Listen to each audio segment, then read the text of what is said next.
Hola,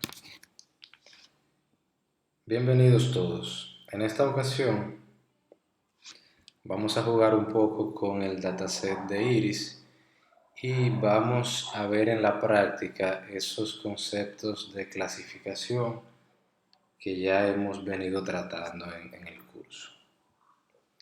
Vamos a ver los principales algoritmos de clasificación, son bastante sencillos. Simplemente vamos a ejecutar este código y a explicar un poco lo que hace. Lo tengo separado por celdas para ir haciéndolo paso por paso y que vayamos viendo cada uno. En el primer paso estamos importando todas las librerías que vamos a utilizar. Dentro de ellas algunas librerías que aún no hemos visto que son para graficar. Vamos a importar el dataset de Iris y vamos a visualizar los primeros elementos de ese dataset. Vemos aquí que tenemos el campo variedad, donde nos indica la variedad de cada una de esas flores y las características que tiene cada flor. Entonces el clasificador, en base a las características y la variedad, va asociando los mismos y puede entonces predecir, de acuerdo a unas características determinadas, qué variedad o qué clase es la flor. Ahí que viene el proceso ya de clasificación. Vamos a ver un resumen del dataset. Vemos que tiene 150 registros y 5 columnas. Vamos a ver alguna información adicional. Aquí está cada variable, nos dice que para cada variable hay 150 valores, nos dice el tipo de dato y nos dice que no hay valores nulos para ese campo. Vamos a hacer una pequeña descripción donde tenemos los estadísticos básicos, cantidad, media, promedio, mínimo, máximo y los percentiles. Vamos a ver una distribución de las clases. Tenemos 50 de la clase setosa, 50 versicolor y 50 virgínico. Vamos a hacer un gráfico de tipo caja para ir visualizando las diferentes variables. Vemos aquí la longitud del sépalo, del pétalo y asimismo el ancho de cada una de estas características. Vamos a ver los histogramas por variable, longitud de pétalo y de sépalo. Vamos a ver otra gráfica de la caja pero por clase. Este es para la setosa, versicolor y virgínica.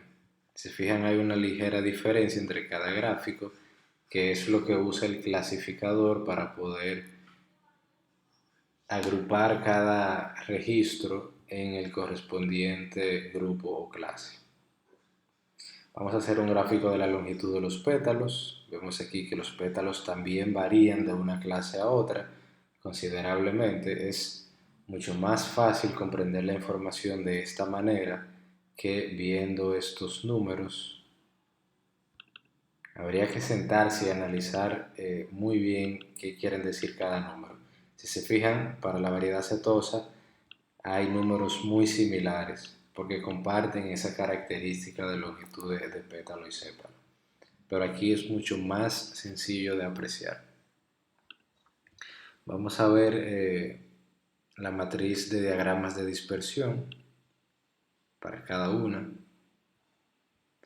Vemos aquí para la primera de las variables la dispersión con relación a la ubicación del número dentro de todo el conjunto de datos.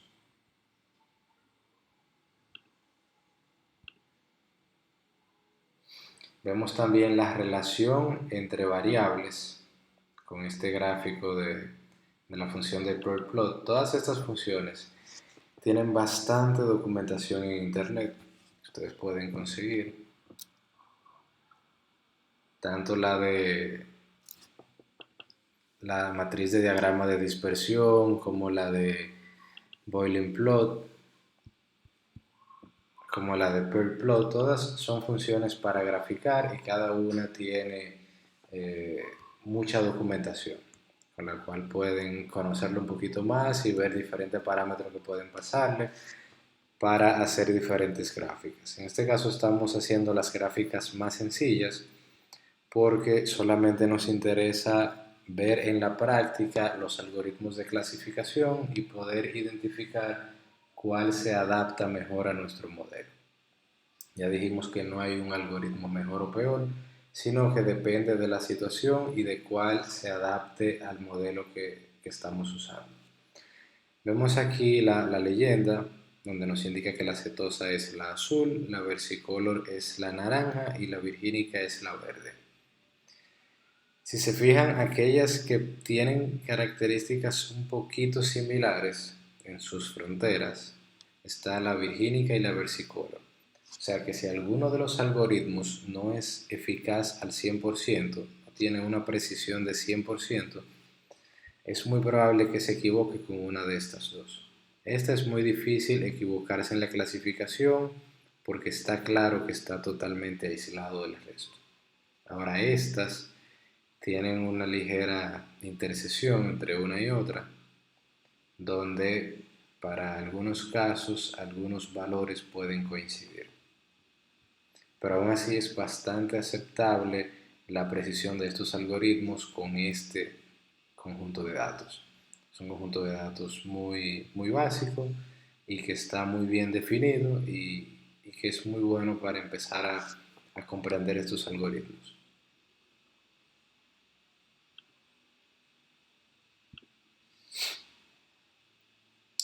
Entonces vemos aquí otro gráfico muy similar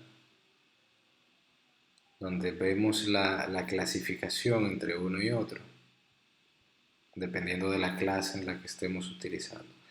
Hasta el momento solo estamos graficando lo que hay en el dataset. Aún no hemos aplicado ninguno de los algoritmos de clasificación.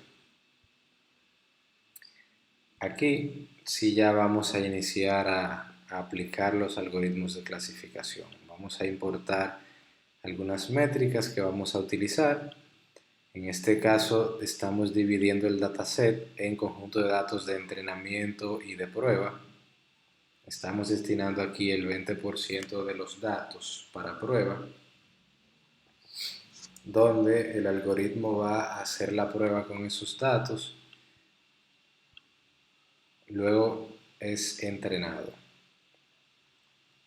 Entonces, el proceso de entrenamiento se da solo con una parte de los datos y luego la clasificación se da con el 80% restante a esos datos.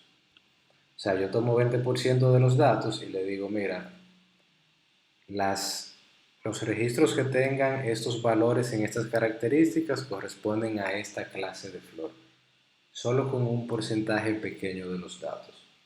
Y ya luego se deja que el algoritmo determine el 80% restante en base a las características que pudo aprender en ese entrenamiento.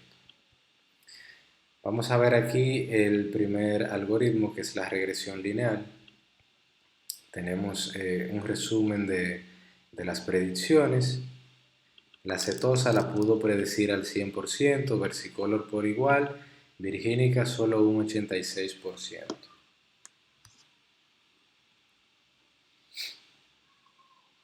Vemos aquí la efectividad, qué tan preciso es este algoritmo, un 97% si lo redondeamos, o sea que de cada 100 fallaría solo en una.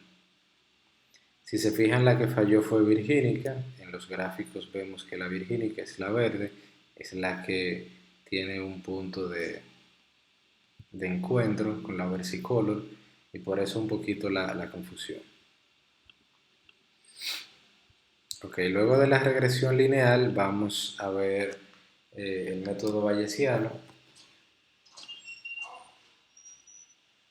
También nos da un 96% de precisión, solo que este se equivocó un poquito en la versicolor, obtuvo un 93% de todas las que clasificó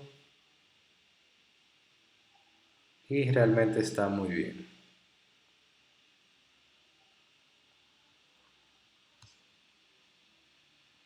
A continuación vemos ahora la máquina de vectores de soporte. Vamos a generar los mismos valores.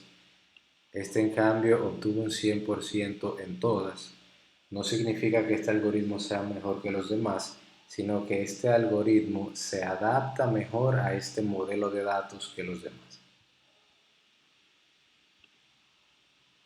Vamos a ver los K vecinos más cercanos. También obtiene un 100% de precisión y clasifica correctamente todas las clases. Y por último vamos a ver el árbol de decisión, que también obtiene un 100% de precisión. Entonces, cuando estemos trabajando con algún conjunto de datos y necesitemos hacer una clasificación, podemos probar con los diferentes algoritmos y aquel que mejor se acople o se adapte a nuestro conjunto de datos es aquel que yo recomiendo que utilicen. Por el momento eso es todo. Muchas gracias.